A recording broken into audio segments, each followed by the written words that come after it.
देखिए सब लोग, हम आज एओडी का पार्ट 2 का लेक्चर पढ़ेंगे। पार्ट 2 के लेक्चर में हम क्या करने जा रहे हैं कि कल हम क्लास कहाँ तक पढ़ाए थे? कल हमने बताया स्पर्शी की परिभाषा, याद है आपको? स्पर्शी की परिभाषा क्या होती है, किसे कहते हैं स्पर्शी? एक ऐसी रेखा जो वक्र को एक बिंदु से स्पर्श करके जाए। जीवा किसे कहते हैं? जब दो बिंदुओं पे काटे। एक मैं राज की बात बता दूं लेक्चर शुरू होने के पहले, देखो क्या तमाशा, जरा ध्यान सुनिएगा। मैं कल बताते बताते भूल गया था, मेरे दिमाग से बातें स्किप हो गई थी, आज बता दे रहा हूँ। लेकिन लिखना नहीं, थोड़ा सा मन में आप डाल लीजिए। क्या मैं कहना क्या चाहता हूँ, मेरी बात को समझना। ये क्या है बेटा? कोई कर्व है? अरे कर्व है ना ये? अच्छा, ये कोई कर्व है, ठीक। इस कर्व की ये क्या है? बात समझ में आ गया? तो जीवा ही, जब जीवा लिमिटिंग वैल्यू देने लगता है, बात समझिएगा, जीवा किसे कहते हैं? जब दो बिंदुओं को वक्र को काट जाए। क्या जीवा में लंबाई होती है क्या? अरे कर्व के अंदर कटे हुए भाग के अंतःखंड की लंबाई होती है क्या? तो इस जीवा की लंबाई कितनी है? A B. अर्थात जब किसी जीवा की लंबाई शून्य हो जाए, अब भी नहीं समझ में, जब किसी जीवा की लंबाई शून्य हो जाए तो वह जीवा वक्र की स्पर्शी होती है। नहीं समझ में आया? अर्थात इसको कहते हैं लिमिटिंग वैल्यू। अरे लिमिट लेते हैं कि नहीं लेते? तो लिमिट लेने का मतलब ये हुआ कि जिस दिन मैं इसको वक्र की स्पर्शी खींचूंगा, ये वक्र की क्या है? स्पर्शी है। तो यहाँ पे स्पर्शी है, तो ए और बी एक ही बिंदु से गुजर गए हैं क्या? बोलिए। जब एक बिंदु से गुजर जाएंगे तो ये जीवा क्या बन जाएगी? स्पर्शी बन जाएगी। समझ में नहीं आया? तो एक छोटी सी बात, शायद कुछ किताबों में लिखा हो कि यदि किसी जीवा की लंबाई शून्य हो जाए तो वह जीवा वक्र की स्पर्शी होती है। लिख लीजिए नोट करके, फिर मैं आज का लेक्चर शुरू करता हूँ।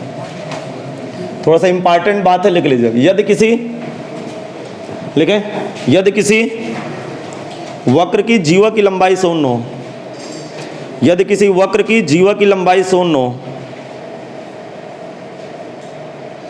यदि किसी वक्र की जीवा की लंबाई शून्य हो, जीवा की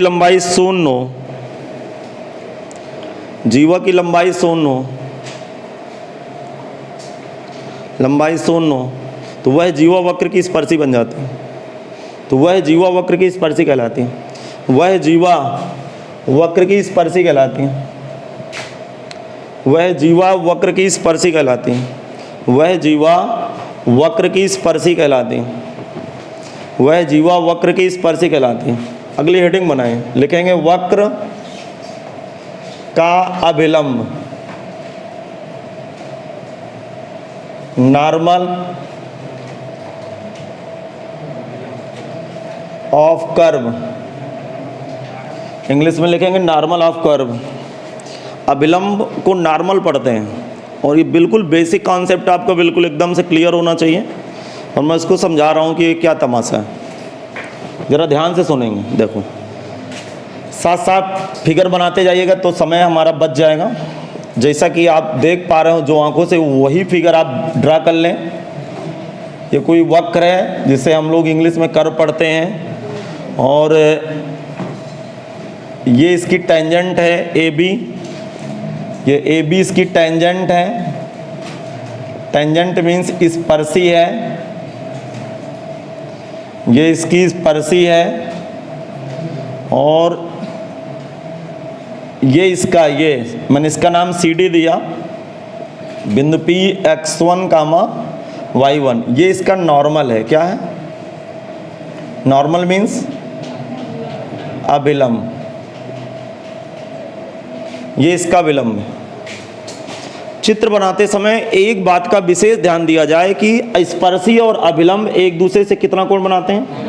90। एक दूसरे के परपेंडिकुलर होते हैं। एक दूसरे के परपेंडिकुलर होते हैं भाई। ये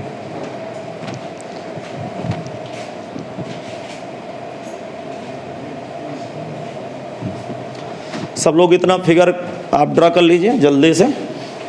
दिखाई तो दे रहा है सबको? थोड़ा सा बीच में कैमरा लगा है, आप मैनेज कर लीजिएगा, क्योंकि आप क्लास 12th के स्टूडेंट है तो ज़्यादा प्रॉब्लम नहीं होती। 11th के स्टूडेंट के साथ ये सब समस्याएं हो जाती हैं। हाँ, मैं अपनी बात प्रस्तुत करूं, सुनिए। देखो, कल से सब लोग एनसीईआरटी की बुक लेके आएंगे। कल एनसीईआरटी की बुक खुल जाएगी। हाँ, बताते हैं।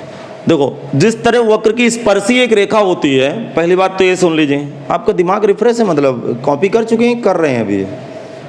अरे अभी नोट कर रहे हैं क्या? हो गया तो हो जाए तो थोड़ा सा बताइएगा, सारी चीज़ें बिल्कुल क्लियर हो जाए तो फिर स्थिर दिमाग से पहले एक बार सुन लीजिए कि मैं कहना क्या चाहता हूँ।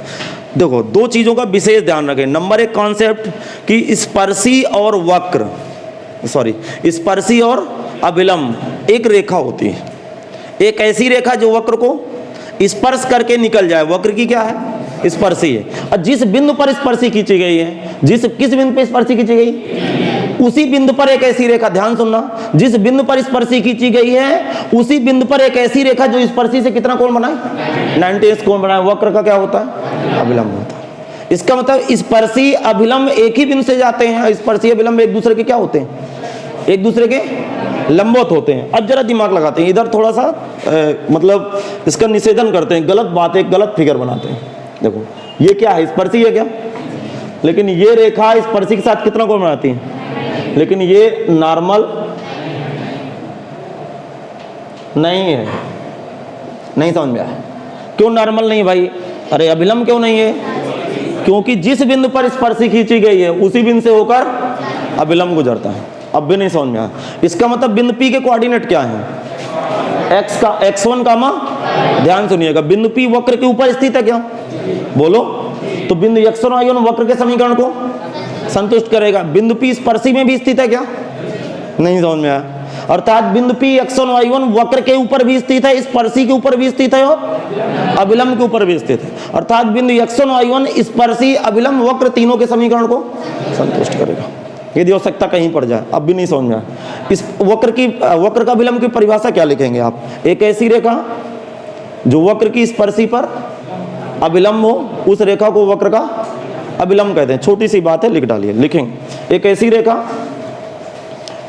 रेखा जो वक्र की स्पर्शी पर अभिलंब हो या अलंब हो, एक ऐसी रेखा जो वक्र की स्पर्शी पर लंब हो,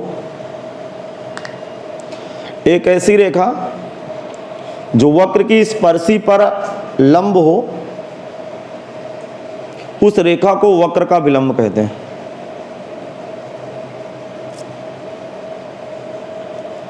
उस रेखा को वक्र का अभिलंब कहते हैं।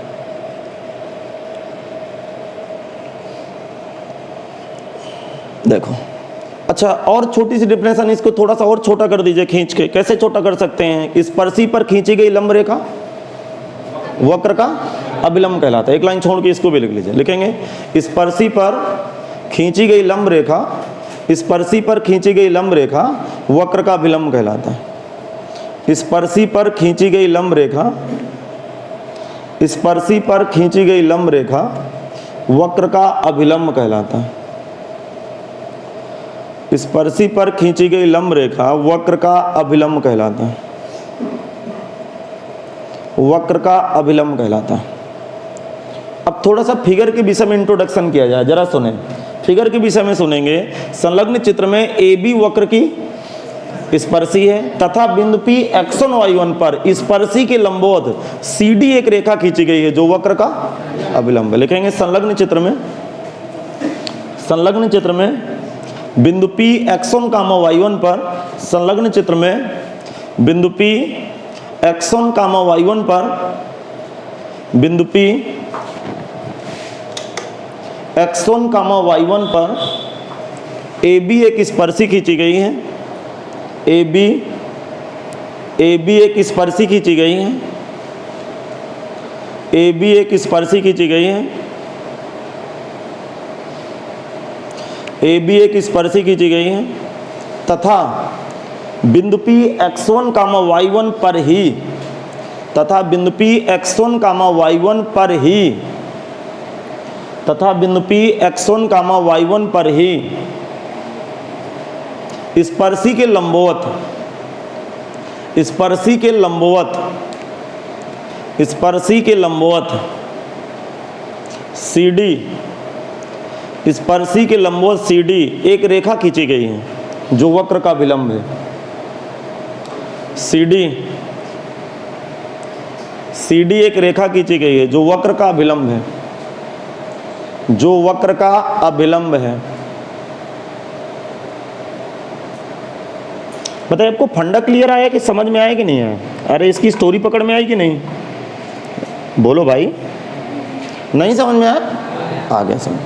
तो देखो 2-3 बातें जरा रिमार्क्स करूंगा, मैं आपको दोबारा याद दिलाऊंगा, जरा ध्यान सुनिएगा। पहली बात क्या है कि जिस बिंदु पर स्पर्शी खींची जाती है उसी बिंदु पर वक्र का विलंब खींचा जाता है। अर्थात एक ही बिंदु पर स्पर्शी और अभिलंब दिखते हैं। ऐसा कुछ नहीं है कि स्पर्शी दूसरी जगह से खींच दें और अभिलंब दूसरी जगह से खींचे, बिल्कुल गलत बात। जरा दिमाग लगाइएगा।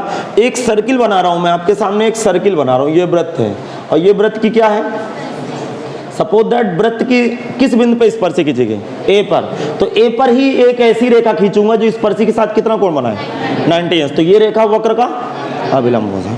तो बेसिक कॉन्सेप्ट इसका क्या है? बेसिक कॉन्सेप्ट क्या है इसका कि जिस बिंदु पर स्पर्शी खींची गई है उसी बिंदु पर अभिलंब खींचा जाता है। नहीं समझ में आया?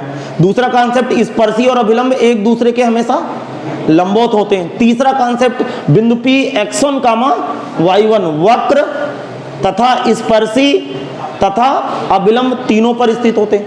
अर्थात बिंदु P एक ऐसा बिंदु है जो वक्र के ऊपर भी स्थित है, स्पर्शी में भी स्थित है और अभिलंब में भी स्थित है। क्योंकि स्पर्शी बिंदु x1 और y1 से गुजरती नहीं है क्या? बोलो। अरे स्पर्शी बिंदु x1 और y1 से गुजरती है, अभिलंब भी तो x1 और y1 से गुजरता है और वक्र भी तो इसी से गुजरता है। अर्थात जरूरत पड़ जाए तो ये वाला बिंदु x1 y1 जो कोऑर्डिनेट दिए होगा, स्पर्शी अभिलंब वक्र तीनों को सेटिस्फाई भी करा सकते हैं। तो लिखेंगे रीमार्क्स नंबर 1, लिखेंगे रीमार्क्स नंबर 1। सुनिए, रीमार्क्स नंबर 1 है क्या? हाँ, पहली बात क्या लिखेंगे? लिखेंगे जिस बिंदु पर वक्र की स्पर्शी खींची जाती है, जिस बिंदु पर वक्र की स्पर्शी खींची जाती है, जिस बिंदु पर वक्र की स्पर्शी खींची जाती है, जिस बिंदु पर वक्र की स्पर्शी खींची जाती है उसी बिंदु पर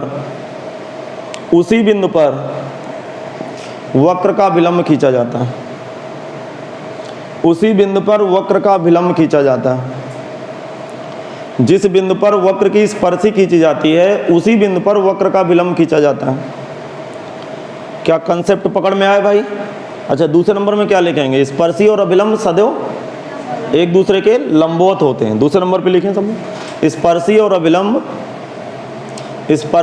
अभिलंब सदैव एक दूसरे के लंबवत होते हैं। स्पर्शी और अभिलंब एक दूसरे के सदैव लंबवत होते हैं। ये बात भी पकड़ में आ गई होगी। तीसरी बात क्या लिखेंगे? जरा बताइए क्या लिखूं तीसरी बात? बिंदु P x1, y1 लिखेंगे। बिंदु P तीसरे नंबर पे लिखें सब लोग। तीसरे नंबर लिखिएगा बिंदु P, आगे कोऑर्डिनेट लिखिए, छोटा ब्रैकेट बनाना है, ऐसा लिखा जाता है। देख लीजिए इधर बोर्ड की तरफ, जिन लोगों को पता ना हो। हाँ, तीसरे नंबर की कहानी में क्या लिखना है? बिंदु P, आगे कोऑर्डिनेट भरेंगे x1, y1 वक्र तथा स्पर्शी तथा अभिलंब तीनों पर स्थित होता है, तीनों पर स्थित होता है, तीनों पर स्थित होता है, तीनों पर स्थित होता है। अतः यह बिंदु, स्थित होने का मतलब क्या है ये भी सुन लो। अतः यह बिंदु, बोलो, अतः यह बिंदु स्पर्शी अभिलंब, स्पर्शी तथा अभिलंब तथा वक्र, स्पर्शी अभिलंब तथा वक्र के समीकरण को संतुष्ट करेगा। स्पर्शी अभिलंब तथा वक्र के समीकरण को संतुष्ट करेगा। अब सुने, चलिए अगली बात मैं अपनी प्रस्तुत करता हूं। इसको हटा दूं भाई, हेडिंग बदलेंगे। अब लिखेंगे अभिलंब की प्रवणता। दूसरी हेडिंग लगाना है, सब लोग हेडिंग बदलिएगा। अभिलंब की प्रवणता, अभिलंब की प्रवणता, इंग्लिश में स्लोप ऑफ नॉर्मल। फिर से दोबारा चित्र बना लें और चित्र में थोड़ा सा परिवर्तन करेंगे। जो अभिलंब एक्सिस से थीटा कोण बनाता है, एंटी क्लॉकवाइज डायरेक्शन में ये एंगल थीटा बना दीजिएगा। दोबारा सब लोग तेजी के साथ फिगर बनाइए भाई, ये फिगर बनाए भाई।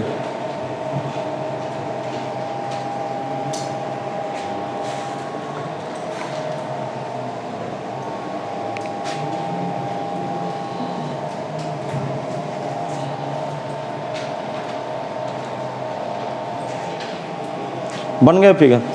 सुनिए फिर, बिल्कुल आसान है। फिगर बनाते समय इतना ध्यान रखिएगा, जिस बिंदु पर स्पर्शी खींची गई उसी बिंदु पर अभिलंब खींचेंगे। ये तो क्लियर है। स्पर्शी और अभिलंब कितना कोण बनाएगा? 90 अंश। और अभिलंब का एक्स अक्ष की धन दिशा से झुकाव कितना है? थीटा। अर्थात एंटी क्लॉकवाइज डायरेक्शन, घड़ी की विपरीत दिशा में। और घड़ी की विपरीत दिशा में नापा गया कोण धनात्मक होता है। कक्षा 11 में त्रिकोणमिति से आप पढ़ते चले आ रहे हैं। अच्छा सुनिए फिर, देखो ये CD क्या है? CD क्या है? नॉर्मल। नॉर्मल मतलब अभिलंब। और AB क्या है? टेंजेंट है। मुझे बताइए टेंजेंट की स्लोप कैसे निकलती है? कल की क्लास, हाँ, वक्र का x के सापेक्ष अवकलन करते हैं। तो एक छोटी सी बात सुन लीजिए। देखें, आप क्लास 12 के स्टूडेंट है, बहुत जल्दी बातों को सीखने की कोशिश करें, लेट हो जाती है। अब समय बदल गया है, मेरी बात आप समझ रहे हैं ना यार? अरे आपको सबको देख रहा है। बताइए अब कौन पूरा 50 ओवर का मैच कहाँ कोई देखता है? टेस्ट मैच चल रहा है, कहाँ कोई देखता है? आदमी एक 2-2 घंटे में स्कोर देख लेता है, अपना काम करता है। लेकिन 20 ओवर का मैच देखने लगा आदमी, नहीं समझे आप? ठीक, 1 घंटे में ज़्यादा मटेरियल मिल जाए वीडियो में, वो आदमी देखता है। मतलब जबकि आपकी पढ़ने की स्पीड धीमी हो रही है पहले के अपेक्षा। तो मेरे कहने का मतलब ये है कि समय बदल गया है, तेज़ी से सीखिए, जल्दी से तैयार करिए, तो अपना दिमाग भी आप अपडेट करिए। ऐसा कुछ नहीं है कि देखो अभी कल पेपर है TGT का, कल और परसों 2 दिन। मैथ में 125 क्वेश्चन, 2 घंटे का समय। बताइए 2 घंटे का समय कम नहीं होता 125 क्वेश्चन? अरे 2 घंटे का समय, 125 क्वेश्चन। अब मैथ जैसे सब्जेक्ट में आप कैसे पा जाएंगे? आंसर कैसे पाएंगे? बिना सोल्यूशन के आंसर पा जाएंगे? अरे जब तक सॉल्व नहीं करेंगे तो आंसर पा जाएंगे क्या? नहीं पाएंगे। इतिहास हो गया सब्जेक्ट, भूगोल हो गया, इस तरह के जो थ्योरेटिकल सब्जेक्ट होते हैं 8 साइड वाले, उनमें तो रट्टा मार रहता है। उसमें तो ये होता है तो होता है, याद है तो 1 सेकंड का काम है, नहीं याद है तो दिन भर बैठे रहो। लेकिन मैथ तैयारी होने के बावजूद भी समय कम पड़ जाता है। वही बच्चा सिलेक्शन पा पाता है जिसकी बहुत स्पीड रहती है, वो अलग ही दिमाग का लड़का होता है। अब जरा ध्यान सुनिएगा, मेरे कहने का मतलब ये है, हेडिंग पड़ी हुई अभिलंब की प्रवणता। मोटे तौर में मैं सीधा सीधा बात करूं, मतलब बिल्कुल गरीब मेथड से बात करूं, तो आपको समझ में आ जाना चाहिए कि CD की प्रवणता ज्ञात करनी। नहीं समझ में आया? इसका मतलब हम लोग यदि CD की प्रवणता ज्ञात कर लिए तो क्या अभिलंब की प्रवणता नहीं आ गई? बोलो।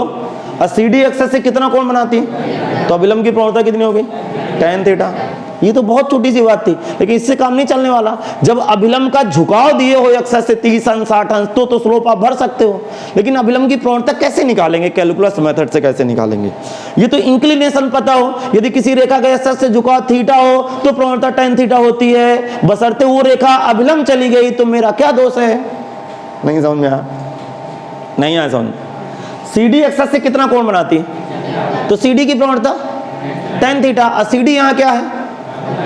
तो मैं तो CD की प्रवणता निकाल रहा था, अभिलंब की प्रवणता बैठ गई तो मैं क्या करूं? अरे समझ में नहीं आया? इसका मतलब कि अभिलंब एक रेखा होती है, यदि अभिलंब का एक्सिस से झुकाव पता है थीटा, तो स्लोप वही काम करेगी जो कक्षा 11 में पढ़ते चले आ रहे हैं, tan थीटा। लेकिन जब झुकाव ना पता होगा तो क्या करेंगे? एक कॉन्सेप्ट कल का याद रखिए, यदि 2 परपेंडिकुलर लाइनें एक दूसरे को, 2 लाइनें परपेंडिकुलर इंटरसेक्ट करती हैं, यदि 2 रेखाएं एक दूसरे को लंबवत काटती हैं, तो उन दोनों रेखाओं की प्रवणताओं का गुणनफल -1। तो क्या स्पर्शी और अभिलंब एक दूसरे को 90 पे काटते हैं? इसका मतलब स्पर्शी की प्रवणता गुणे अभिलंब की प्रवणता बराबर -1। नहीं समझ में आया? इसका मतलब स्पर्शी की प्रवणता गुणे अभिलंब की प्रवणता बराबर -1। तो अभिलंब की प्रवणता बराबर -1/, स्पर्शी की प्रवणता। स्पर्शी की प्रवणता क्या होती है? dy/dx eight the point x। सवाल खत्म। अब भी नहीं समझ में आया? इसका मतलब प्रश्न को हल करते समय जब भी अभिलंब की प्रवणता ज्ञात करनी हो तो सबसे पहले किसकी प्रवणता निकालो? स्पर्शी की। और सूत्र लगाओ, अभिलंब की प्रवणता बराबर -1/, स्पर्शी की प्रवणता। ऐसा क्यों? अभिलंब और स्पर्शी एक दूसरे के लंबवत होते हैं। क्या चित्र बन गया? नहीं आपको समझ में आया? आगे समझ, मैं एक बार फिर समझाऊंगा। लिखेंगे संलग्न चित्र में वक्र के बिंदु P, संलग्न चित्र में वक्र के बिंदु P x1, y1 पर, वक्र के बिंदु P x1, y1 पर AB एक स्पर्शी खींची गई है, AB एक स्पर्शी खींची गई है। वक्र के बिंदु P x1, y1 पर AB एक स्पर्शी खींची गई है, AB एक स्पर्शी खींची गई है तथा AB के लंबवत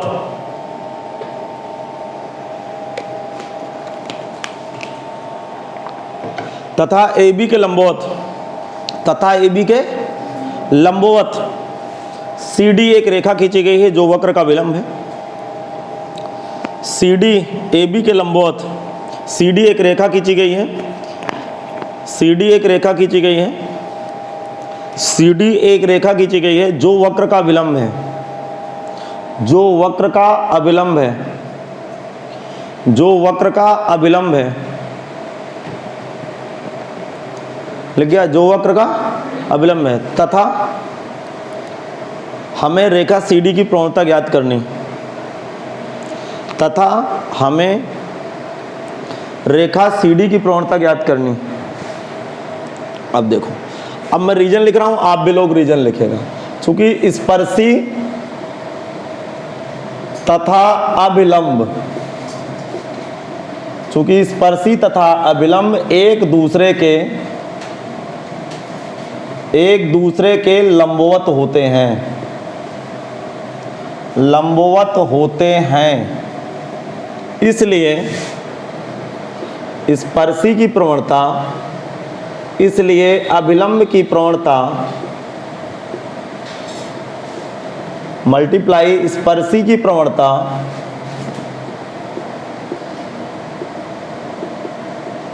बराबर -1। अभिलंब की प्रवणता गुणे स्पर्शी की प्रवणता बराबर -1। क्या ये समझ में नहीं आया? बोलो, क्या तकलीफ है क्या इसमें? बहुत दिक्कत हो रही है क्या समझने में? ये तो कक्षा 11 से कॉन्सेप्ट पढ़ते चले आ रहे हैं। दो लंबवत रेखाओं की प्रवणताओं को गुणनफल -1 होता है। स्पर्शी और अभिलंब एक दूसरे के क्या होते हैं? लंबवत होते हैं, इसलिए इन दोनों का जो स्लोप होगा उनका मल्टीप्लिकेशन -1 होगा। हमें किसकी प्रवणता चाहिए?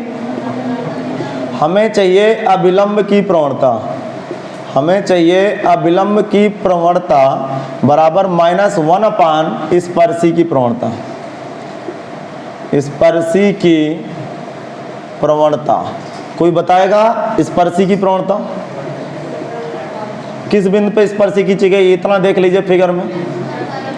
हाँ, तो क्या होगा? -1 upon dy by dx at the point x1, y1। ये इसको हाईलाइट पेन से थोड़ा सा घेरे में बंद कर लीजिएगा आप लोग काला स्केच का प्रयोग कर सकते हो या रेड पेन का भी प्रयोग हल्का फुल्का कर सकते हो, ज़्यादा नहीं। ठीक है, नोट्स ऐसी बनाइए ताकि आने वाले दिनों में किसी प्रकार की कोई दिक्कत ना हो।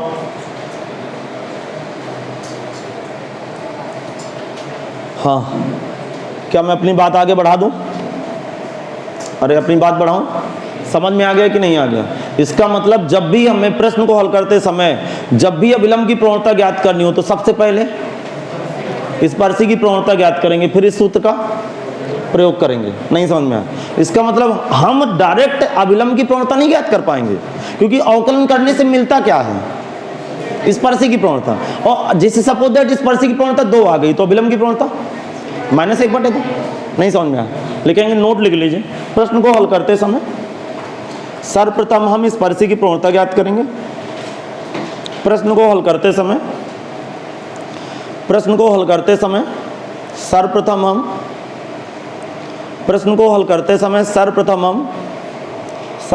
हम स्पर्शी की प्रवणता ज्ञात करेंगे। सर्वप्रथम हम स्पर्शी की प्रवणता ज्ञात करेंगे। इसके पश्चात सूत्र का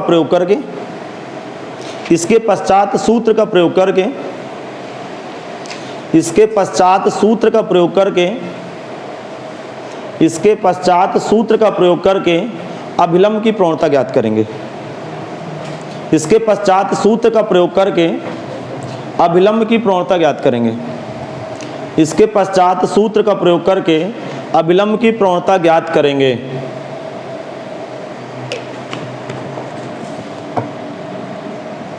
चलिए क्वेश्चन ले लेते हैं। हाँ ये भाई कॉपी हो गया, मैं इसको डिलीट करूं, हटा दूं इसको। हाँ देखिए अब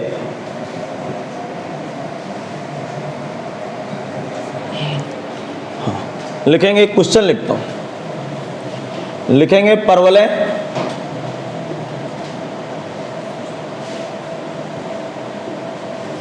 वाई स्क्वायर बराबर 4ax के बिंदु, नहीं 4x के बजाय मैं 16x लिख रहा हूं, 16x के बिंदु 3,5 पर अभिलंब की प्रवणता ज्ञात करें। अभिलंब की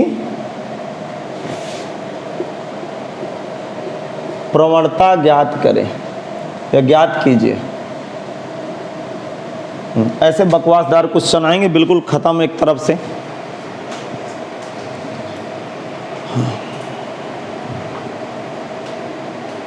मैं अपनी बात रखूं,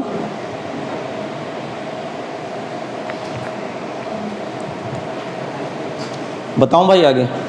अब सुनिएगा बहुत ध्यान से। आज यार हम कल हेडिंग कहाँ चल रही थी? इंपॉर्टेंट कंडीशन आप टेंजेंट बता रहे थे, और उसके 2-3 कंडीशन तो मैंने स्किप ही कर दिया। अभी याद आया?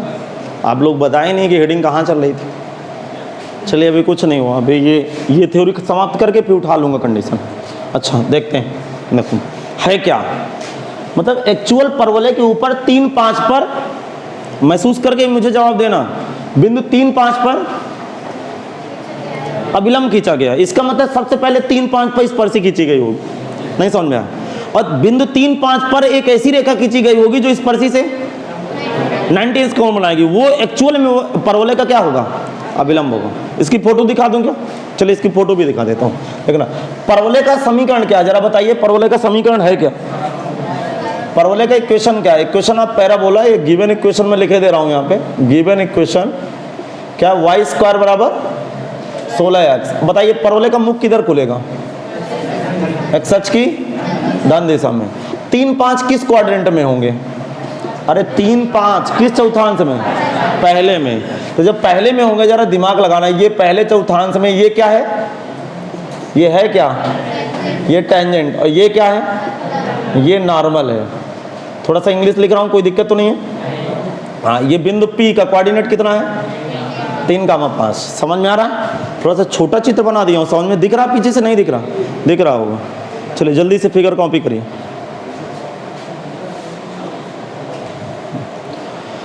अब ध्यान से सुने।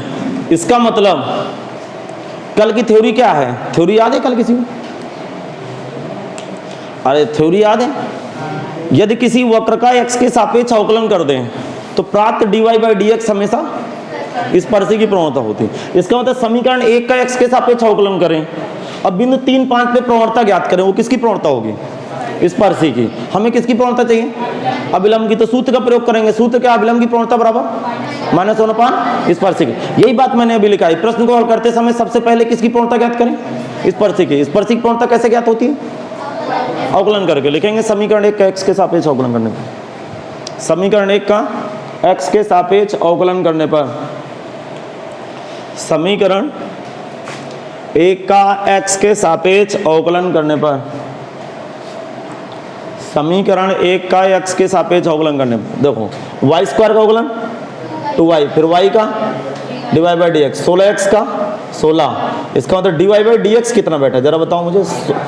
16/2y या dy/dx कितना बैठा? 8/y। अब dy/dx एट द पॉइंट बताओ, एट द पॉइंट 3,5। थोड़ा सा पॉइंट नीचे लिखते हैं, जैसा कि मैं कल की क्लास में बताया, इसको नीचे लिखते हैं हल्का सा। अब सुने, हाँ x की जगह क्या वैल्यू रखेंगे? x की जगह 3। अरे रखेंगे 3 ना, नहीं है तो ना रखें। y की जगह इत्तेफाक से dy/dx के उत्तर में x आया ही नहीं है, अर्थात x का मान रखने का कोई फायदा। y की जगह कितना चढ़ाना है? 5। तो उत्तर कितना आ गया? 8/5। ये किसकी प्रवणता है? स्पर्शी की। किस बिंदु पर?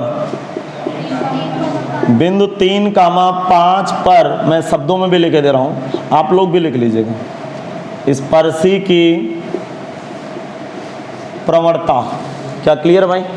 अब सब लोग लिखेंगे अभिलंब की प्रवणता। कोई पूछे किस बिंदु पर अभिलंब की प्रवणता? बिंदु 3,5 पर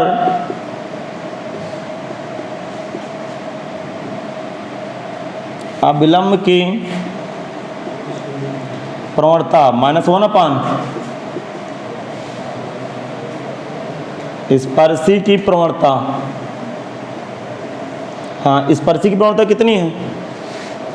स्पर्शी की प्रवणता 8/5, तो -1/, स्पर्शी की प्रवणता कितना उत्तर आएगा? माइनस का 5/8।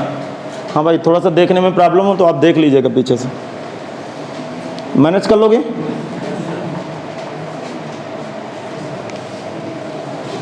चलो अगली हेडिंग लगाएंगे। हाँ, अगली हेडिंग बनाइए, बिंदु x1, y1 पर अभिलंब का समीकरण। अभिलंब का समीकरण इंग्लिश में लिखेंगे equation of normal at the point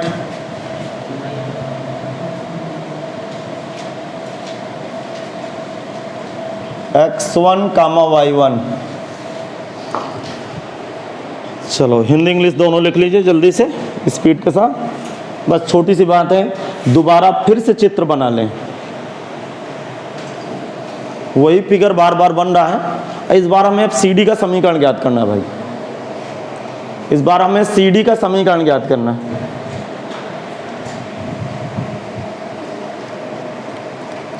heading लगाना है बिंदु x1, y1 पर अभिलंब का समीकरण।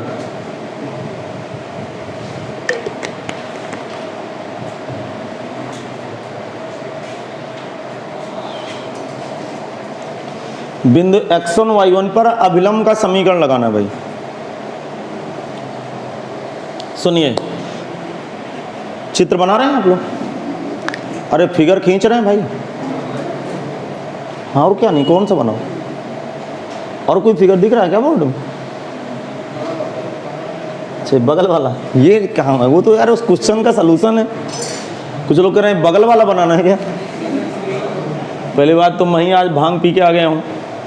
अरे कल से जहाँ छोड़े थे 2-3 कंडीशन स्किप करके हेडिंग लगा दिए वक्र का विलंब।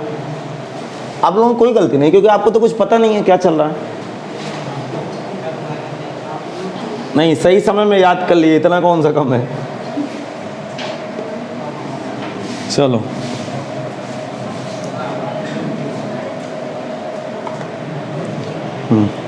देखें, बोले जरा दिमाग लगाइएगा, किसका समीकरण ज्ञात करना है? अभिलंब का। किस बिंदु पर? x1, क्या ये बिंदु ना देता, यदि कोई बिंदु ना दे और कहे अभिलंब का समीकरण ज्ञात कीजिए, तो क्या पॉसिबल है अभिलंब का समीकरण बनाना? इम्पॉसिबल है, वाकई इम्पॉसिबल है, क्योंकि अब स्पर्शी और अभिलंब पर्टिकुलर एक बिंदु पे खींची जाती है। नहीं समझ में आया? वो कहेगा कि परवलय y² = 16x की स्पर्शी का समीकरण ज्ञात करो, तो मना कर देंगे कि यार गलत बात बोल रहे हो, बताइए किस बिंदु पे मुझे स्पर्शी का समीकरण ज्ञात करना है। अब भी नहीं समझ में आया? इसका मतलब कि बिंदु जरूर देगा, बिना बिंदु के स्पर्शी का समीकरण निकाल ही नहीं सकते आप। या बिंदु नहीं देगा तो उसके लिए बिंदु निकालने के लिए कंडीशन देगा। जब तक बिंदु नहीं आएंगे तब तक ना तो स्पर्शी का समीकरण निकाल सकते, ना तो अभिलंब का समीकरण। अर्थात पॉइंटों को तो आपको निकालना ही निकालना पड़ेगा, आखिरकार किस पॉइंट पर टेंजेंट और नॉर्मल ड्रा हुई है। सबसे बड़ी बात, शानदार बात क्या है कि जिस बिंदु पर स्पर्शी खींची जाती है उसी बिंदु पर अभिलंब खींचा जाता है, और स्पर्शी और अभिलंब एक दूसरे के लंबवत होते हैं। बोल रहे हैं? तो क्या मुझे स्पर्शी का समीकरण चाहिए? जरा दिमाग लगाना। यदि मैं इस चित्र में स्पर्शी का समीकरण निकालूंगा तो जो जानकार महोदय व्यक्ति पीछे बैठे हुए हैं तो पता चल गया होगा कि AB का समीकरण ज्ञात करना। नहीं आया समझ? अरे बोलने में क्या जाता है, कह दो नहीं आया समझ। हाँ, AB का समीकरण ज्ञात करना है। AB किस बिंदु से गुजरती है? x1, y1 से। तो एक बिंदु x1 और y1 से गुजरने वाली रेखा AB का समीकरण ही स्पर्शी का समीकरण होगा। तो कोई बताएगा AB का समीकरण क्या होगा? y माइनस y1 बराबर स्पर्शी की प्रवणता इंटू x माइनस x1। स्पर्शी की प्रवणता क्या होती है? dy by dx at the point x1 y1। अब भी नहीं समझ में आया। अब अगले व्यक्ति की डिमांड है किसके समीकरण? CD का समीकरण अर्थात अभिलंब का समीकरण। तो फार्मूला तो वही होगा। अरे रेखा का समीकरण क्या होता है? y माइनस y1 बराबर रेखा की प्रवणता। जरा इधर मैं लेके देता हूं, क्या होता है रेखा का समीकरण? y माइनस का बराबर m इंटू, समझ में आ गया? यदि इस यम की जगह, ध्यान से सुनना, क्योंकि स्पर्शी और अभिलंब, क्या कान खोले आप लोग, मेरे एक लाइन का डायलॉग सुनना ताकि एक बार में क्लिक कर जाए। स्पर्शी और अभिलंब एक ही बिंदु से गुजरता है, अर्थात इस यम की जगह स्पर्शी का प्रवणता डाल दूंगा तो स्पर्शी का समीकरण पैदा हो जाएगा। नहीं समझ में आया? और इसी यम की जगह अभिलंब की प्रवणता डाल दूंगा तो अभिलंब का समीकरण आ जाएगा, क्योंकि स्पर्शी और अभिलंब एक ही बिंदु से गुजर रहे हैं। अब भी नहीं समझ में आया? आ गया समझ में? तो अभिलंब का समीकरण क्या बनेगा? y माइनस y1 बराबर अभिलंब की प्रवणता इंटू x माइनस x। कोई बताएगा अभिलंब की प्रवणता क्या होती है? -1 अपान स्पर्शी की प्रवणता। स्पर्शी की प्रवणता क्या होती है? dy by dx at the point x1 y1। Eight the point x1 y1 की क्यों बात कर रहे हैं? क्योंकि बिंदु x1 y1 पर स्पर्शी खींची गई। क्या क्लियर है सारा फंडा? तो लिखाऊं नहीं, फिर से चिल्लाऊं? लिखा दें, लिखेंगे संलग्न चित्र में, संलग्न चित्र में बिंदु P x1, y1 पर AB की स्पर्शी खींची गई है। संलग्न चित्र में बिंदु P x1, y1 पर, बिंदु P x1, y1 पर, बिंदु P x1, y1 पर AB एक स्पर्शी खींची गई है। AB स्पर्शी खींची गई है तथा इसी बिंदु पर, तथा इसी बिंदु पर स्पर्शी के लंबवत, तथा इसी बिंदु पर, तथा इसी बिंदु पर स्पर्शी के लंबवत, स्पर्शी के लंबवत CD एक रेखा खींची गई है जो वक्र का विलंब है। CD रेखा खींची गई है जो वक्र का विलंब है तथा स्पर्शी के लंबवत CD एक रेखा खींची गई है, CD एक रेखा खींची गई है जो वक्र का अभिलंब है, जिसका समीकरण हमें ज्ञात करना है। जो वक्र का विलंब है, जो वक्र का विलंब है, जिसका समीकरण हमें ज्ञात करना है, जिसका समीकरण हमें ज्ञात करना है।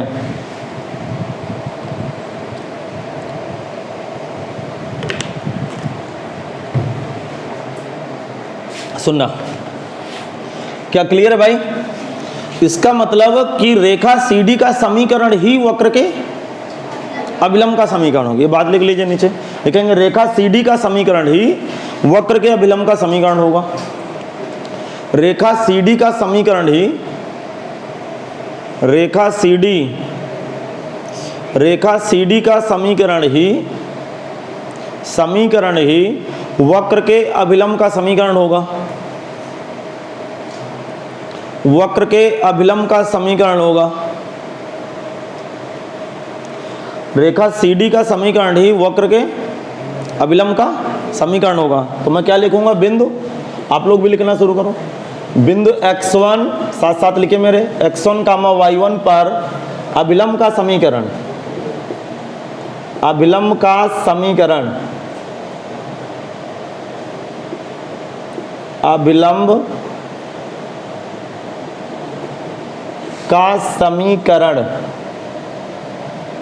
अभिलंब का समीकरण। मैं अपनी बात रख रहा हूं भाई। y माइनस y1 बराबर क्या लिखूं? अभिलंब की प्रवणता। कुल मिला के ये बात क्लियर हो गई होगी। जिस तरह हम रेखा का समीकरण ज्ञात करते हैं उसी तरह रेखा ही तो स्पर्शी अभिलंब होते हैं यार, समझा गया? यदि स्पर्शी की प्रवणता भर देंगे तो स्पर्शी का समीकरण, और अभिलंब की प्रवणता भर देंगे तो अभिलंब का समीकरण। कोई बताएगा इसकी प्रवणता क्या होती है? -1 अपान स्पर्शी की प्रवणता इंटू x माइनस का x1, और ये y माइनस का y1। फार्मूला क्या बना? y माइनस का y1 बराबर -1 upon dy by dx at the point x1 comma y1 x minus का x1। तो ये आप घेरे में इसको बंद कर लीजिए, ये फार्मूला आ गया आपके सामने। इस फार्मूले का प्रयोग करके आप लोग अभिलंब का समीकरण बना सकते हो। अब सुनिए,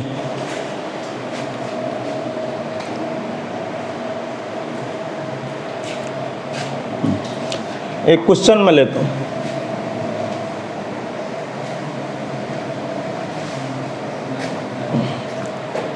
बताऊं भाई, लिखेंगे वृत्त, क्वेश्चन लिखें, वृत्त x square plus Y square बराबर 25 या 36 लिख लो के बिंदु 3,5 पर अभिलंब का समीकरण ज्ञात कीजिए। के बिंदु 3,5 पर अभिलंब का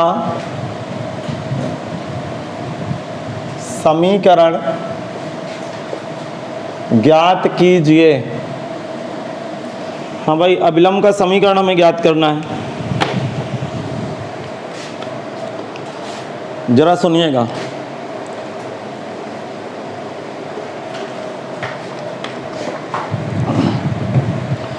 मैं आगे की बात रख रहा हूं। वृत्त का इक्वेशन क्या है? X square plus Y square और 36, समीकरण नंबर 1 कर लेंगे। अब ध्यान सुनना, वृत्त के केंद्र क्या है? वृत्त के केंद्र 0 0, त्रिज्या 6 इकाई। तो इसका चित्र बना सकते हैं। अरे समझ में नहीं आया? ये तो रसगुल्ला बन गया।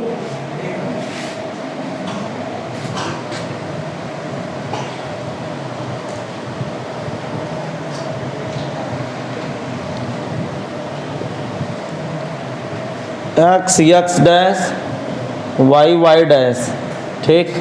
सपोज दैट यहाँ पे 3,5 है थोड़ी देर के लिए, तो ये 3,5 पर ये स्पर्शी गई है और ये इसका विलंब गया। ये टेंजेंट है और ये इसका नॉर्मल है।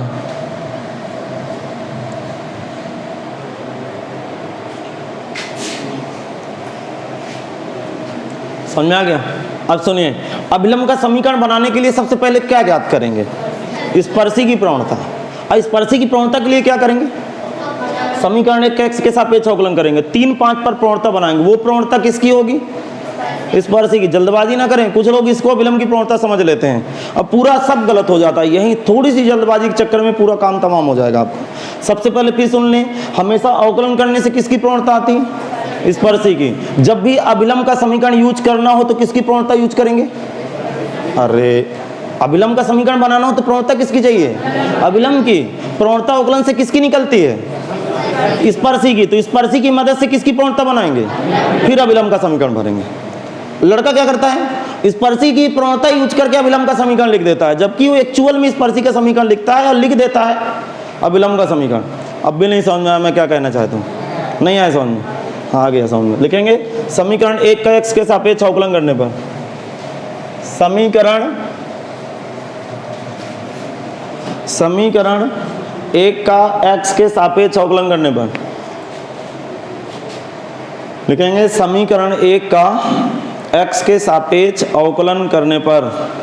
अब सुनिए, जब समीकरण 1 का x के सापेक्ष अवकलन करूंगा 2x वाई स्क्वायर का 2y into D Y by D. अरे किसी को अवकलन में तकलीफ तो नहीं है?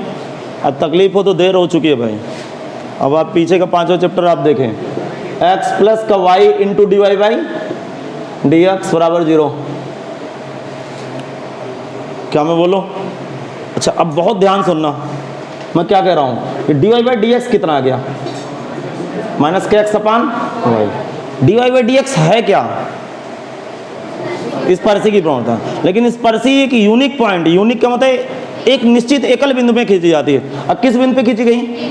तो 3,5 पर। जैसे मैं इसके ऊपर 3,5 चढ़ाऊंगा तो मैं क्या पढ़ूंगा? D Y by D X at the point 3,5। इसको पूरा एक्सप्लेन हिंदी में कैसे करेंगे? बिंदु 3,5 पर स्पर्शी की प्रवणता। तो x की जगह 3, y की जगह 5, कितना उत्तर आया? -3/5। ये किसकी प्रवणता है?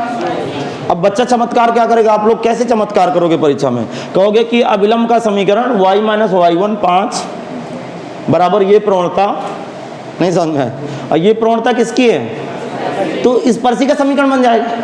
जबकि पहले प्रवणता किसकी निकालेंगे, अभिलंब की प्रवणता, लिखेंगे अभिलंब की प्रवणता। आ गया समझ में? बहुत छोटी सी बात है ये प्लस का 5/3 समझ में आया? अरे नहीं समझ में आया। फार्मूला क्या होता है, -1/, स्पर्शी की प्रवणता है तो -1/, करूंगा तो माइनस माइनस प्लस हो गया, और रेसिप्रोकल होगा तो 5/3 आ गया। लिखेंगे बिंदु 3,5 पर, बिंदु 3,5 पर अभिलंब का समीकरण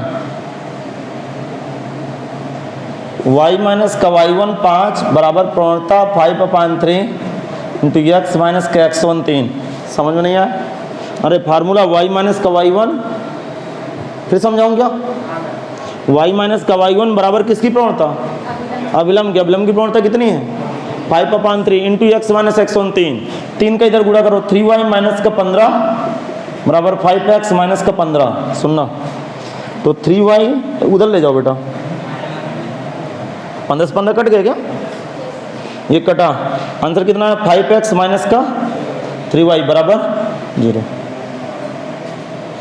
अच्छा शायद स्पर्शी का समीकरण बनाना होता तो क्या करते, हाँ प्रवणता स्पर्शी की यूज कर लेते, -3/5। आ गया समझ?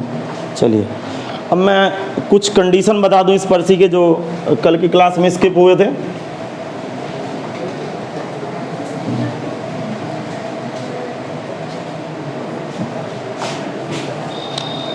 हाँ भाई दोबारा हेडिंग डाल लीजिएगा, स्पर्शी के, आप सब लोग दोबारा हेडिंग लगा लो, स्पर्शी के महत्वपूर्ण प्रतिबंध।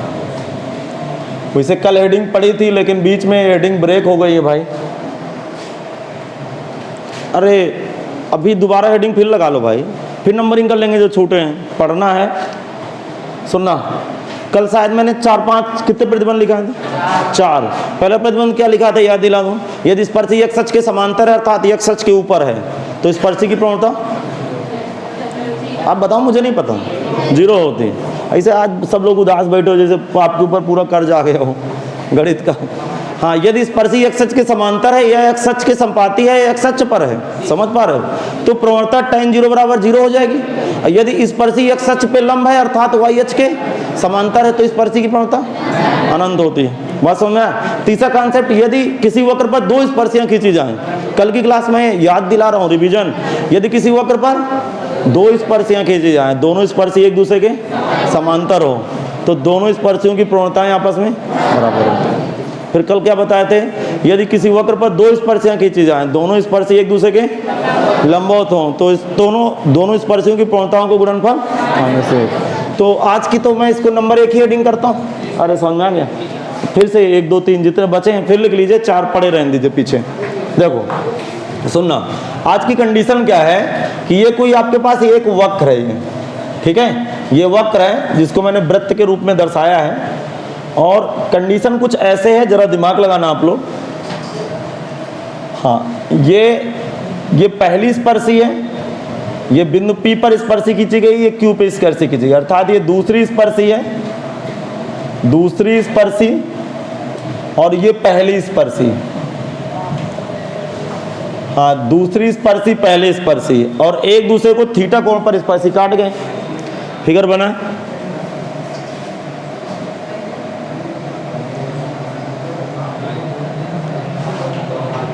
हाँ फिगर बनाइए फिर मैं समझाऊं।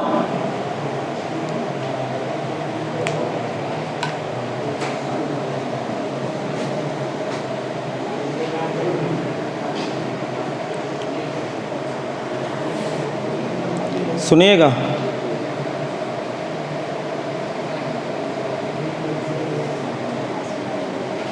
देखो कल नया कॉन्सेप्ट आप बताएंगे, रेट चेंज ऑफ क्वांटिटी, राशियों की परिवर्तन की दर, 1 नंबर का सवाल, वर्धमान ह्रासमान फलन 2 नंबर का सवाल। शुरुआती में यही कॉन्सेप्ट चलेगा, बहुत इंपॉर्टेंट है।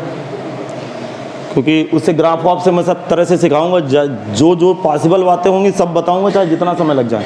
एक्चुअल में यहाँ फील क्या आ रही है कि किसी वक्र के ऊपर दो स्पर्शियाँ खींची गई, यदि किसी वक्र पर दो स्पर्शियाँ खींची जाएं और दोनों स्पर्शी एक दूसरे को थीटा कोण पर काटें, नहीं समझ में, तो दोनों स्पर्शियों के बीच का कोण क्या होगा, पढ़े हैं कक्षा 11 में। स्पर्शी एक रेखा होती है, दोनों रेखाओं के, अर्थात ये रेखा ही तो है, तो दो रेखाओं के बीच का कोण बराबर स्पर्शी के बीच का कोण नहीं हो गया। किसी को याद है tan थीटा का सूत्र क्या होता है, बताओ क्या होता है? नहीं, tan थीटा मतलब ये थीटा क्या है, दोनों रेखाओं के प्रतिच्छेद कोण है, दोनों रेखाओं का, या मैं कहूं यहां पे थीटा क्या है, दोनों स्पर्शियों के बीच का कोण है। कक्षा 11 में पढ़े हैं, दो रेखाएं यदि एक दूसरे को थीटा कोण पर काट गई तो उनके बीच का कोण tan थीटा का फार्मूला होता है।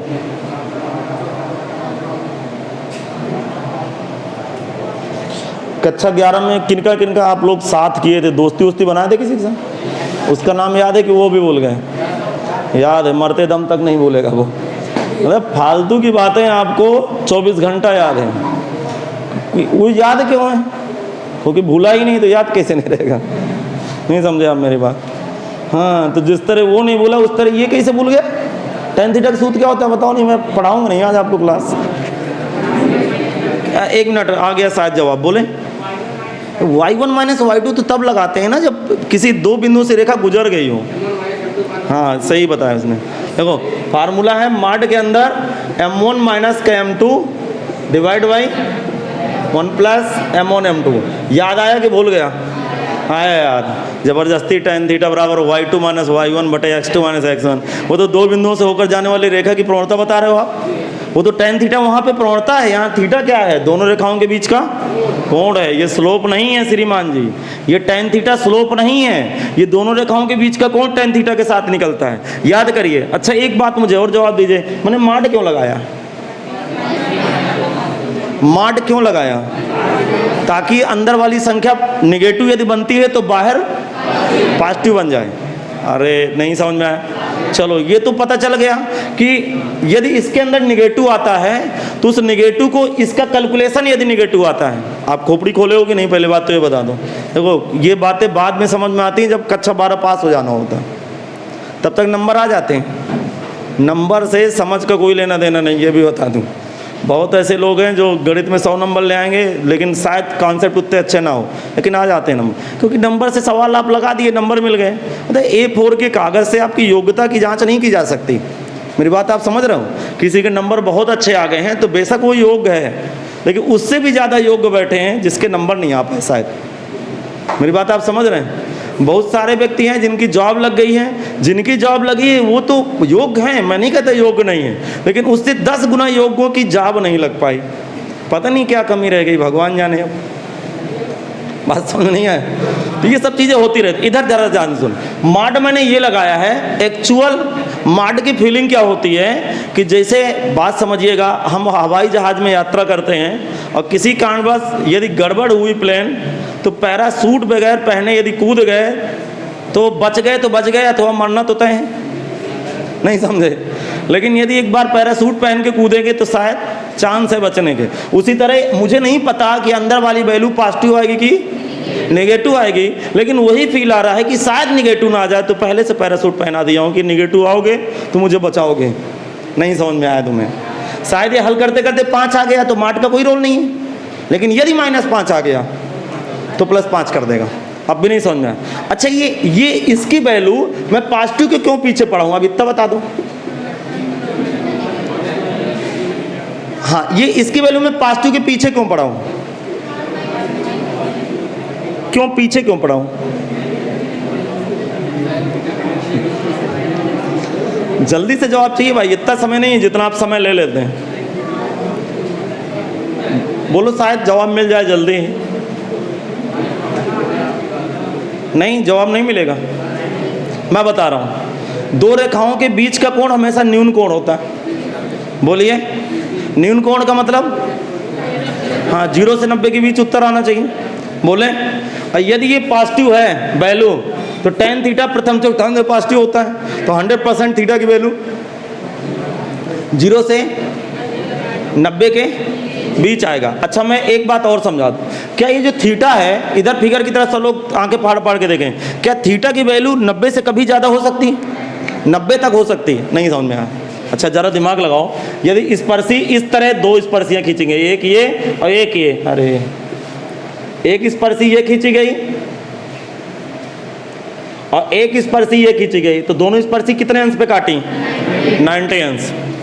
समझ में नहीं आया? बात समझ में आया? अब जरा दिमाग लगाइएगा, सुनिएगा जरा ध्यान से, पहले इसको समझने की कोशिश करते हैं फिर मैं उसको समझाता हूँ। चूंकि दो रेखाओं के बीच का कोण हमेशा क्या होता है? न्यून कोण। इसलिए जो फार्मूला होता है हमेशा किस में होता है? माड में होता है। तो ये चित्र बन गया कि नहीं बन गया? नहीं बना। इसके अगले वाले कंडीशन में और बेहतर समझा दूंगा यदि कम महसूस हो, समझा वो क्या होगा इसे समझ में।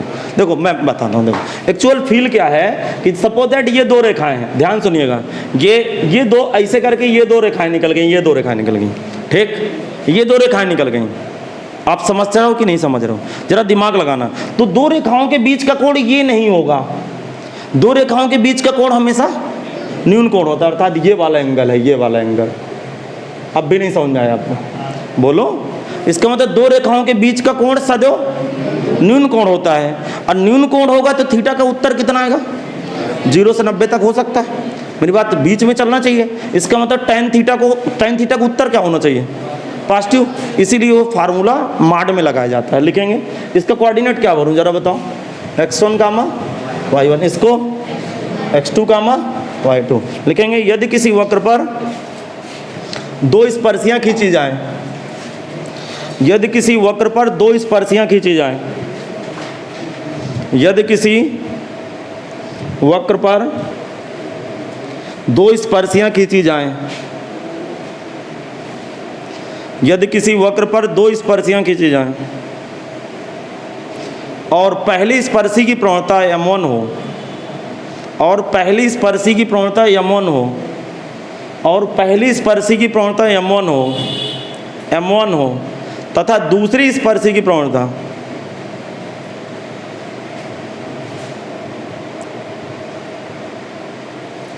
और दूसरी स्पर्शी की प्रवणता क्या लिखूं? m2 हो, तो इस स्थिति में दोनों स्पर्शियों का प्रतिच्छेद कोण tan थीटा बराबर माड m1 माइनस का m2 divide by 1 plus m1 into m2 होता है। तो इस स्थिति में दोनों स्पर्शियों का प्रतिच्छेद कोण, तो इस स्थिति में दोनों स्पर्शियों का प्रतिच्छेद कोण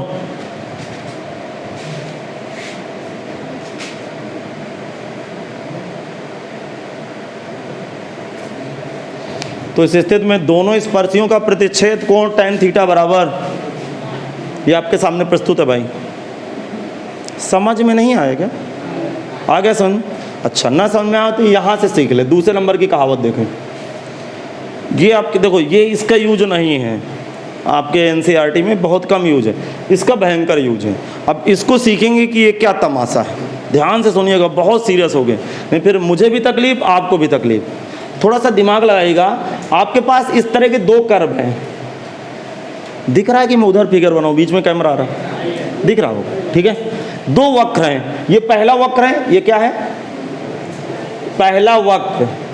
अर्थात क्वेश्चन का ट्रेंड क्या होगा, मतलब किस तरह के क्वेश्चन आएंगे। अर्थात एक वक्र पर दो स्पर्शियां नहीं खींचेगा वो, अर्थात एक वक्र पर दो स्पर्शियां नहीं खींचेगा। जबकि क्वेश्चन कैसे पुटअप करेगा वो कि दो वक्र एक दूसरे को काट रहे हैं, दो वक्र एक दूसरे को, तो कितने कोण पे काट रहे हैं वो एंगल बता दो। अब भी नहीं समझ में आया? जैसे एक वृत्त दे देगा, एक परवलय दे देगा, और कहेगा कि वृत्त और परवलय एक दूसरे को क्या कर रहे हैं? काट रहे हैं, तो कितने कोण पे काट रहे हैं वो कोण बताओ। अब भी नहीं समझ में आया आपको? ठीक है, तो जरा दिमाग लगाएं। ये पहला वक्र है और ये क्या है? ये दूसरा वक्र है, ये दूसरा वक्र है, और दोनों एक दूसरे को कहाँ पे काट गए? P पर। अब बहुत बारीकी से ध्यान से सुनना, ठीक है। थोड़ा सा देखो, क्या पता कुछ बच्चों को थोड़ा सा लेट समझ में आए, क्योंकि इधर से फाइल भेजूंगा तो दिमाग में सेव होगी, फिर प्रोसेस होगा कि ये क्या चल रहा है, फिर थोड़ी देर में क्लिक करेगा, अच्छा ये तमाशा चल रहा है। ध्यान सुनना, देखो बिंदु P पर मैं दो स्पर्शियां डालूंगा, जरा दिमाग लगाना। बिंदु P पर दो स्पर्शी डालूंगा, ये पहली स्पर्शी है नहीं समझ में आया? अरे पहले वक्र की स्पर्शी हो गई ना ये क्या है? पहले वक्र की स्पर्शी। आपको समझ में नहीं आया क्या? बोलो। और ये क्या है? ये है दूसरे वक्र की स्पर्शी, और ये ऑलरेडी वक्र थे। समझिएगा जरा ध्यान से, देखो दिमाग लगाना। और किस बिंदु पे दोनों स्पर्शी खींची गई हैं? एक ही बिंदु पे खींची गई है कि अलग अलग बिंदु है? एक ही बिंदु पे। इसका मतलब चल क्या रहा है, जरा दिमाग लगाना। यदि दो वक्र एक दूसरे को इंटरसेक्ट करें एक पॉइंट पे, एक मिनट यार,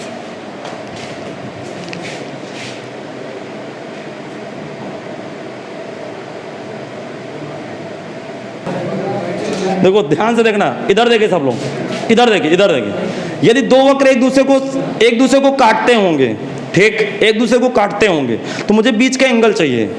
तो दो वक्रों कहां पे काट रहे हैं? x1 y1। तो मैं समीकरण 1 का अवकलन करूंगा, अर्थात पहले वक्र का अवकलन करूंगा। ध्यान सुनिएगा, मैं क्या करूंगा? पहले वक्र का अवकलन करूंगा, वहां से dy/dx eight the point x1 y1 ज्ञात करूंगा, जो पहले वक्र की स्पर्शी की प्रवणता निकल आ जाएगी, जिसे हम यमोन से शो करेंगे। नहीं आया समझ में? फिर ध्यान सुनना, पहले वक्र, यदि दो वक्र एक दूसरे को काट रहे होंगे तो एक बिंदु पे काटेंगे। अरे काटने का मतलब एक ही पॉइंट पे तो दोनों काट देंगे कि उसके दो निर्देशांक आएंगे। अरे दो जगह कट गए, अलग मैटर हो गया। फिर से फोटो दिखा रहा हूं, आएगा समझ? इस बार बिल्कुल एकदम से क्लिक कर जाएगा। फार्मूला तो यही होता है, इसको मैं दोबारा लिखा दूँ। हाँ, इधर सब लोग ध्यान से देखेंगे, ध्यान से देखो। ये ऐसे करके मैंने दो वृत्त बनाए। बताओ वृत्त कितने जगह काटे? एक पी पे कटा और एक, मैं पर्टिकुलर पी की बात कर रहा हूं। तो यहां पे दो उत्तर आएंगे, एक इधर का एंगल आएगा, एक इधर का एंगल आएगा। अब समझना, दिमाग लगाना। देखो इस पर एक स्पर्शी मैंने खींची, क्या समझ पा रहे हो? और इस पर एक स्पर्शी खींची। क्या समझ में आ रहा है कि नहीं आ रहा? नहीं आ रहा समझ में? आ रहा समझ में? देखो दिमाग लगाना, ये बीच का कोण वही होगा, अर्थात दोनों वक्रों के बीच का कोण वही होगा जो दोनों वक्रों की उस बिंदु पर खींची गई स्पर्शी के बीच का कोण हो। अरे समझ में नहीं आया, फिर सुनो ध्यान से। चित्त थोड़ा सा कम सही बना था ना। मैं क्या कह रहा हूं, आप सीरियस रहिएगा, सीरियस रहिएगा। यदि दो वक्र एक दूसरे को ऐसे काट गए, क्या समझ पा रहे हो? कहां पे काट गए? पी पर। तो ये एंगल मांग रहा है ना, अब भी नहीं समझ में आया? अरे जहां पे काट रहे वहां का एंगल चाहिए कि यहां का एंगल चाहिए? हाँ, जहां पे काट रहा है। अब भी नहीं समझ में आया? और उसके ज्यादा नजदीक बना दूंगा तो आपको आंखों से दिखेगा नहीं। मेरी बात नहीं समझे आप? इसका मतलब कि ये बिंदु P के बीच का, मतलब ये एंगल यहां पे देख रहे हो आप, एग्जैक्ट यहां पे कितना एंगल बन रहा है। तो इसका तरीका क्या है? तरीका ये है कि जहां पे दो वक्र एक दूसरे को काट गए हैं, वहीं से दो स्पर्शियां डाल दीजिए। और जब स्पर्शी डालेंगे तो क्या बिंदु P को टच करके नहीं निकलेगी? दोनों स्पर्शी किसको टच करके निकलेगी? P को टच करके निकलेगी। तो दोनों स्पर्शियों के बीच का जो कोण होगा, वही कोण दोनों वक्रों के बीच का कोण होगा। अब भी नहीं समझ में आया? नहीं आया समझ में? जरा दिमाग लगाओ। जब मैं इसकी स्पर्शी खींचूंगा तो क्या बिंदु P को टच करके नहीं निकलेगी? अरे बिंदु P को टच करके नहीं निकलेगी तो किस बात की स्पर्शी? बोल क्यों नहीं रहे हो? इसके बाद ये इसकी स्पर्शी नहीं होगी क्या? अब बताओ, दोनों स्पर्शियों के बीच का कोण वही होगा जो दोनों वक्रों के बीच का कोण होगा। अब भी आपको क्लिक नहीं किया यार, आ गया समझ में? क्योंकि स्पर्शी कहां से गुजर गई? P से। दोनों स्पर्शी P से गुजरी और दोनों वक्र एक दूसरे को काट कहां पे रहे थे? तो P पर ही एंगल मांग रहा था। अर्थात जब काटे हैं एक दूसरे को P पर, तो कितने कोण पर काटे हैं? तो ऐसे कोण नहीं निकलता। इसका मतलब जिस बिंदु पर वक्र एक दूसरे को काटते होंगे, उस बिंदु पर मैं स्पर्शियां डालूंगा, और इस स्थिति में दोनों वक्रों के बीच का कोण बराबर उस बिंदु पर खींची गई दोनों स्पर्शियों के बीच के कोण के बराबर होगा। अब भी नहीं समझ में आया? आ गया। देखो अब एक फिगर और दिखा देता हूं, उस समझ में आ गया होगा। नहीं बेटा समझ में आया? नहीं आया समझ में? अच्छा सुनिए, देखो अब बहुत बड़ा फिगर बनाया हूं, शायद दिख जाए, उसे दिख जाएगा। जब मैं एज ए आपकी तरह स्टूडेंट रहा हूँगा, इस हेडिंग में मुझे थोड़ा सा तकलीफ आई थी, और एक आध दिन मैं तकलीफ में था, फिर मुझे आभास हो गया कि यार ये बात सही है। क्योंकि क्या पता हमारे ज़माने में इस तरह एक्सप्लेन ना किया गया हो कि ऐसे ऐसे तकलीफें आ सकती हैं। क्योंकि देखो जैसे समय बदल रहा है वैसे टेक्नोलॉजी चेंज हो रही है, पढ़ाने का तरीका बदल रहा है, तमाम तरह के प्लेटफॉर्म आ गए, तो एक दूसरे को सीखने का ज़्यादा मौका मिल गया आज के डेट में। अब जरा दिमाग लगे वो एक्चुअल में क्या कह रहा है। देखो इस बार समझ में नहीं आया तो आपके पास दिमाग ही नहीं, पहले बात तो ये स्वीकार कर लीजिए। ये वृत्त एक दूसरे को पी पे काट रहे हैं, मेरी बात आप समझ रहे हो। एक्चुअल जो ये यहाँ पे एंगल बन रहा है वो एंगल मांग रहा है, या फिर इधर से नापो या इधर से नापो, सेम होगा क्या, बोलो। तो यदि मैं इसी बिंदु P पर पहली स्पर्शी इसकी खींच दूं, इसकी पहली स्पर्शी खींच दूं ये, और ये कौन सी स्पर्शी खींच दूं, दूसरी स्पर्शी खींच दूं, तो क्या इन दोनों स्पर्शियों के बीच का एंगल वही होगा जो दोनों वृत्तों के बीच का एंगल होगा। अब भी नहीं समझ में आया? सेम वही चीज यहां आभास करें। जैसे ये दोनों वक्र, अब जरा दिमाग लगाना, ये दोनों वक्र एक दूसरे को काटे, जरा समझ पा रहे हो, तो जब काटे तो ये यहाँ का एंगल है मांग रहा, या इधर से नापे या इधर से नापे। अब भी नहीं समझा? इसका मतलब कि यदि मैं इसकी स्पर्शी यहां से डाल दूं, देखो स्पर्शी डाला हूं, तो जहां पे बिंदु P पर ये काट रहा था तो स्पर्शी उसको टच करके निकली है कि नहीं? वहां से ये दूसरी स्पर्शी भी टच करके निकली होगी। अब जरा मुझे बताइए, ये वाला एंगल वही होगा जो दोनों स्पर्शियों के बीच के एंगल बराबर दोनों वक्रों के बीच का एंगल। अब भी नहीं समझ में? इसका मतलब इसकी कहानी क्या है? मुझे इसका इक्वेशन पता होगा, पहले वक्र का समीकरण पता होगा, तो मैं पहले वक्र का कर दूंगा अवकलन, बोलो। तो पहले वक्र का क्या करूंगा, अवकलन, क्या पाऊंगा, dy बाई dx, उसके ऊपर ये बिंदु चढ़ा दूंगा, तो मुझे मिल जाएगी पहले वक्र की स्पर्शी की प्रवणता किस बिंदु पर। फिर मैं समीकरण दूसरे वक्र का अवकलन कर दूंगा, फिर ये बिंदु चढ़ाऊंगा, तो बिंदु x और m पर दूसरी स्पर्शी की प्रवणता आ जाएगी। पहली स्पर्शी की प्रवणता को मैं किससे लिखूंगा, m1 से, दूसरी की m2 से। tan थीटा बराबर फार्मूला लगा दूंगा, मॉड m1 माइनस m2, अर्थात दो वक्रों के बीच का कोण आ जाएगा। समझ में आ गया? लिखेंगे, बोलो। संलग्न चित्र में, हाँ चित्र नहीं बना अभी, बनाइए चित्र, ये वाला चित्र बना लीजिए एक बार।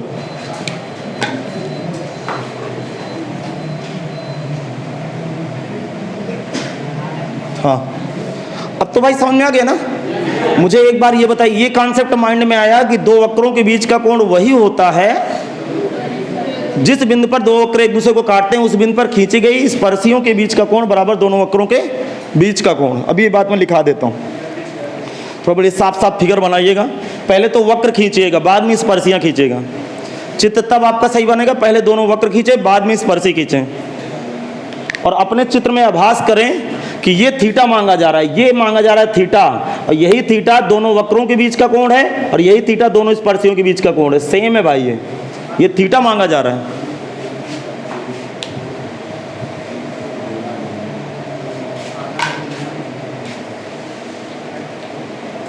मैं बताऊं, जरा ध्यान सुनिएगा। तो मैं लिखाऊंगा क्या, मैं एक बात लिखाऊंगा, फिगर नहीं बना पाए आप लोग, बन गया। सुनिएगा, ध्यान सुनिएगा।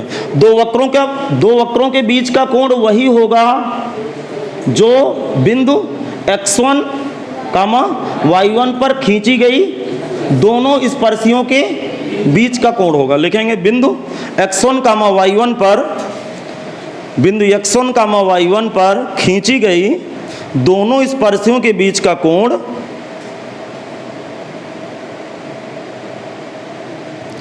बिंदु x1, y1 पर खींची गई दोनों स्पर्शियों के बीच का कोण वही होगा, बीच का कोण वही होगा जो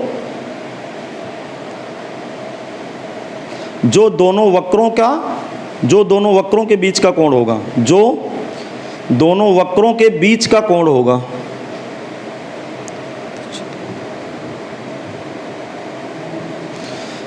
क्या लिखें, दोनों बिंदु x1 y1 पर खींची गई दोनों स्पर्शियों के बीच का कोण वही होगा जो दोनों वक्रों के बीच का कोण होगा। इसका मतलब पूरा कॉन्सेप्ट देखो, सीधा सीधा क्या है। इसका मतलब क्या है कि यदि पहली स्पर्शी की प्रवणता m1 हो, दूसरी स्पर्शी की प्रवणता m2 हो, तो मैं सीधा क्या लिखूंगा, दोनों वक्रों का प्रतिच्छेद कोण tan थीटा बराबर mod m1 minus m2 divide by 1 plus m1 m2 लिखेंगे, एक लाइन छोड़ के किनारे से। यदि पहले वक्र की स्पर्शी की प्रवणता m1, यदि पहले वक्र की स्पर्शी की प्रवणता m1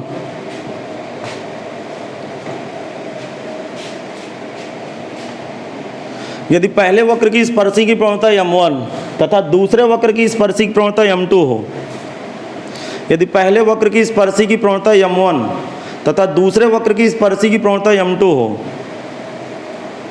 तो इस स्थिति में दोनों वक्रों का प्रतिच्छेद कोण, तो इस स्थिति में दोनों वक्रों का प्रतिच्छेद कोण tan थीटा बराबर, बताओ tan थीटा का सूत्र क्या होगा, मॉड m1 प्लस नहीं m1 माइनस का m2 डिवाइड बाई, हाँ ये फार्मूला होता है, इस फार्मूले को आप लिख लीजिए। अच्छा, मैं कुछ रिमार्क्स में 1 मिनट का मुझे समय दीजिए। रिमार्क्स नंबर 1 देखो, सुनिएगा, अब ये प्रश्न लगाने की स्टेप मैं लिख रहा हूँ। अच्छा, आपको ये कॉन्सेप्ट पकड़ में आया कि नहीं आया? नहीं आया समझ में।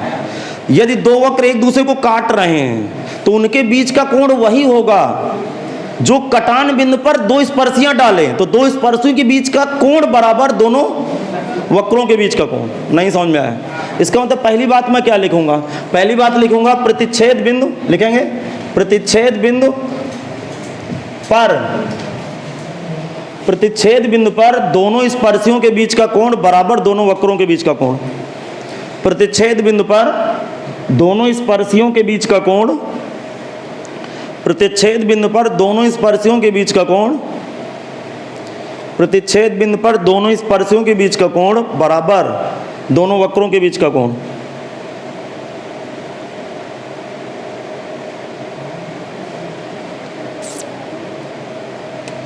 अरे क्या लिखें? प्रतिच्छेद बिंदु पर दोनों स्पर्शियों के बीच का कोण बराबर, बराबर का चिन्ह लगाना है, बराबर दोनों वक्रों के बीच का कोण। समझ में आ गया? इसका मतलब दोनों वक्रों के बीच का कोण ज्ञात करना होगा तो हम क्या ज्ञात करेंगे? दोनों स्पर्शियों के बीच का कोण। समझ में आ गया? दूसरे नंबर पे लिखेंगे, बोलो। प्रश्न को हल करते समय सबसे पहले दोनों स्पर्शियों की प्रवणताएं m1 और m2 ज्ञात करते हैं। प्रश्न को हल करते समय सबसे पहले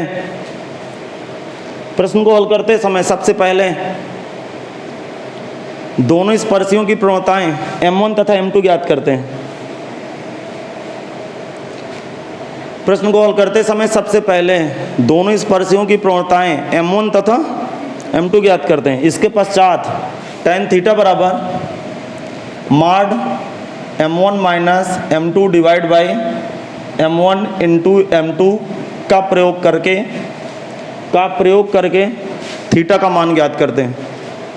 इसके पश्चात tan थीटा बराबर mod m1 minus m2 divide by mod m1 minus m2 divide by 1 plus m1 m2 का प्रयोग करके थीटा का मान ज्ञात करते हैं जो दोनों वक्रों के बीच का कोण होता है, जो दोनों वक्रों के बीच का कोण होता है। क्या आपको एक कॉन्सेप्ट पकड़ में नहीं आया? समझ में नहीं आया? आ गया समझ? नहीं आया समझ? बोल ही नहीं रहे हो। समझ में आ गया ना भैया? तो कल से आप लोग एनसीईआरटी की किताब लेके आए, मैं एनसीईआरटी का कॉन्सेप्ट बताता हूँ। ठीक है भाई?